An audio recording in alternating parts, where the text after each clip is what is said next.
Écoute ton corps et tu vas gagner en sérénité. Comment le scan corporel va te permettre de retrouver le calme. C'est ce que nous allons voir dans le 8e épisode d'Habiter son corps.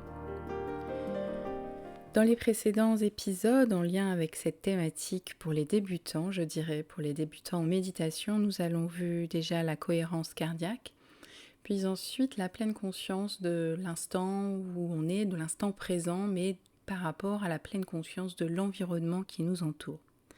Parfois, cet environnement est assez chaotique et il n'est pas propice, je trouve, à l'apaisement. Et en même temps, le plus important est justement de s'écouter soi.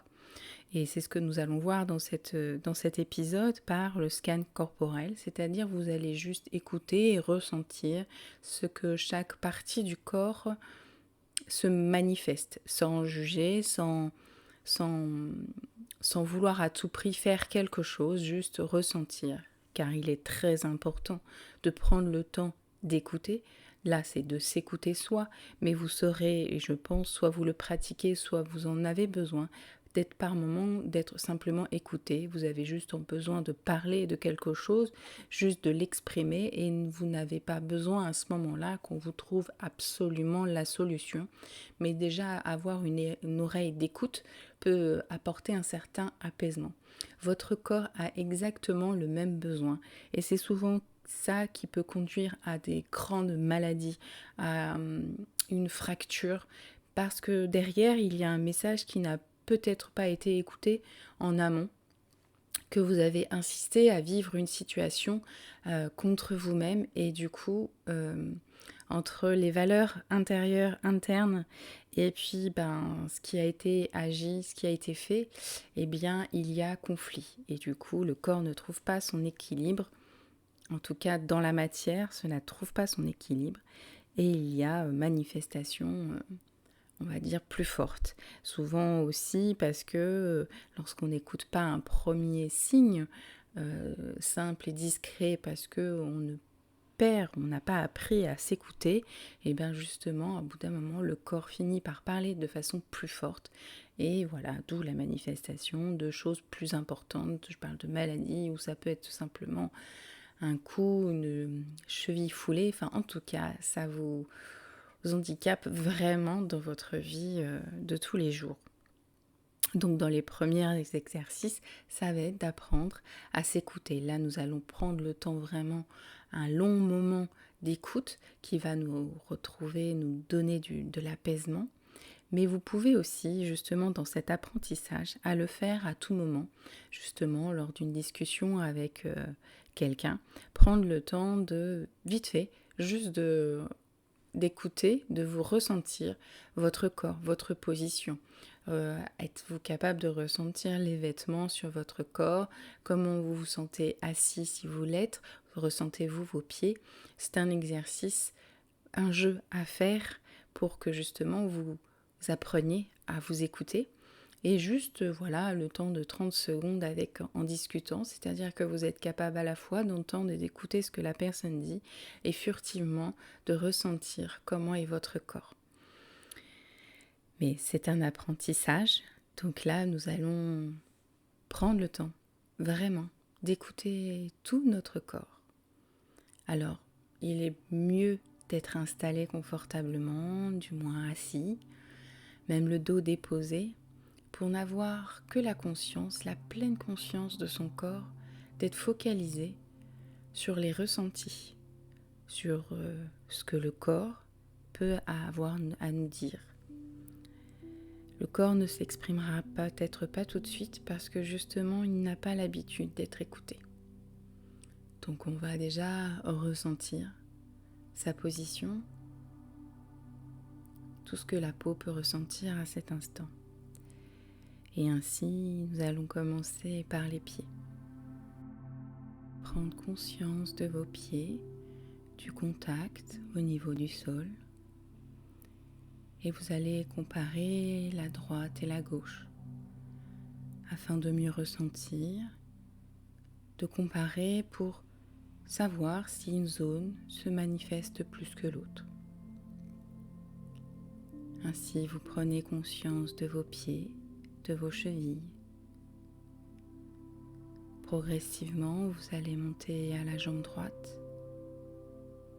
Ressentez le mollet, la position de votre genou,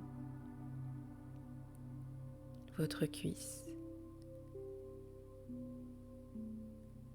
Vous prenez, vous écoutez simplement votre jambe droite, votre position, puis ainsi prenez conscience de votre jambe gauche. Y a-t-il une zone qui se manifeste plus? Juste la ressentir, prendre conscience de vos jambes, de votre position.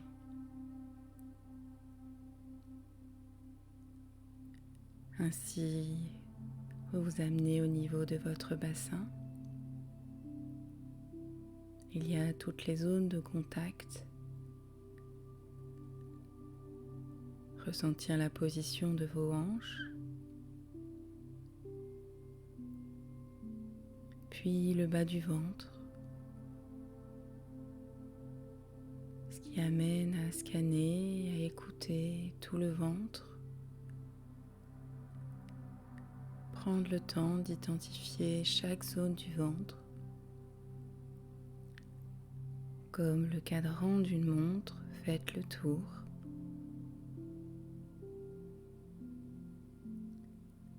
En étant sur la zone du ventre, en prenant conscience de cet espace, vous ressentez votre respiration, c'est-à-dire les mouvements de votre ventre. Prenez le temps de ressentir les mouvements sur 1 ou 2 cycles de respiration, juste pour observer. Ensuite, vous pouvez remonter le long de votre dos, le long de la colonne vertébrale. Ressentir le contact du bas du dos jusqu'en haut du dos.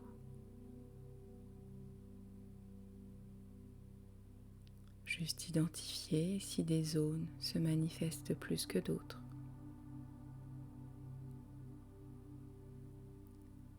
Ensuite, ressentir son épaule droite et comparer toujours à l'épaule gauche. Savoir si les muscles sont relâchés, savoir si les articulations sont plus présentes. Juste prendre le temps d'écouter votre bras droit, sa position, les zones de contact, jusqu'à votre main. Et selon le temps que vous vous accordez, vous pouvez même jusqu'à identifier chaque doigt.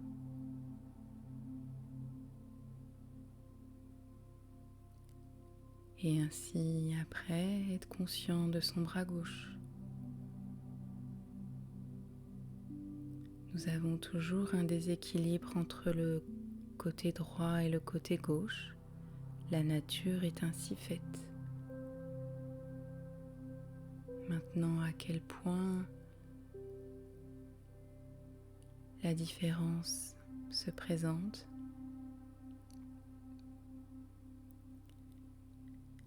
Ainsi, vous pouvez amener votre conscience peut-être au niveau du cou, de la gorge. Juste identifier cette zone de votre corps.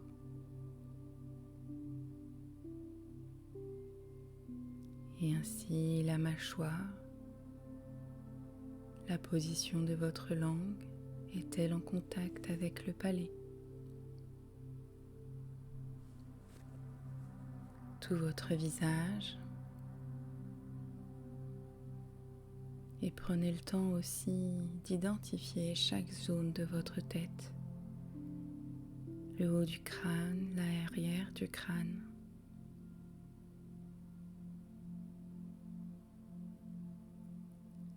Ainsi, vous avez pris le temps d'écouter votre corps en totalité. Prendre le temps de s'écouter ne peut qu'apporter d'apaisement, du calme et jusqu'à pousser dans un apprentissage à la confiance en soi, à la santé, pour se respecter. J'espère vous retrouver sur d'autres épisodes. Prenez le temps de vous abonner pour me soutenir. À très bientôt, en toute sérénité.